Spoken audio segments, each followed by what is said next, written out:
Hi hello నమస్తే welcome to Telugu one. This is దివేశ్వరి. Mega power star Ram Charan కొన్ని నెలల క్రితం జరిగిన ఎన్టీఆర్ శత జయంతి ఉత్సవాలకి హాజరయ్యాడు. ఆ సందర్భంగా చరణ్ ఇచ్చిన స్పీచ్ అందరినీ ఆకట్టుకుంది. తెలుగు సినిమా తెలుగువారు ఉన్నంతకాలం ఎన్టీఆర్ అనే పేరు బతికే ఉంటుంది. ఎన్టీఆర్ గారు నడిచిన తెలుగు సినిమా ఇండస్ట్రీలో నేను కూడా ఉండడం గర్వకారణంగా ఉందని చెప్పాడు. అలాగే తెలుగుదేశం పార్టీ అధ్యక్షుడు చంద్రబాబు నాయుడిని ఉద్దేశించి మా చంద్రబాబు నాయుడు అని అన్నాడు. ఆ మాటకి ఇప్పుడు గౌరవం దక్కింది. జూన్ 12న ఆంధ్రప్రదేశ్ ముఖ్యమంత్రిగా చంద్రబాబు నాయుడు ప్రమాణ స్వీకారం చేస్తున్నారు. ఈ కార్యక్రమానికి రామ్ చరణ్ హాజరు కాబోతున్నాడు. దీన్ని బట్టి చరణ్ కి చంద్రబాబు నాయుడు ఎంత ప్రాముఖ్యత ఇస్తున్నారో అర్థమవుతోంది.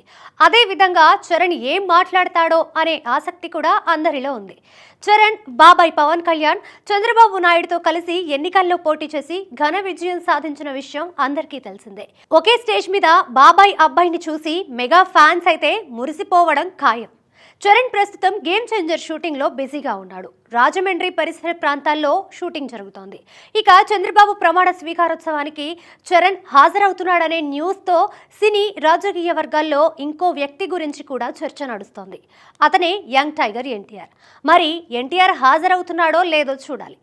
చరణ్ ఎన్టీఆర్లు ప్రాణ స్నేహితులనే విషయం అందరికీ తెలిసిందే. ఇక ప్రమాణ స్వీకార కార్యక్రమం గన్నవరం ఎయిర్పోర్ట్ దగ్గరలోని కేసనపల్లి ఐటీ పార్క్ దగ్గర జరుగుతోంది.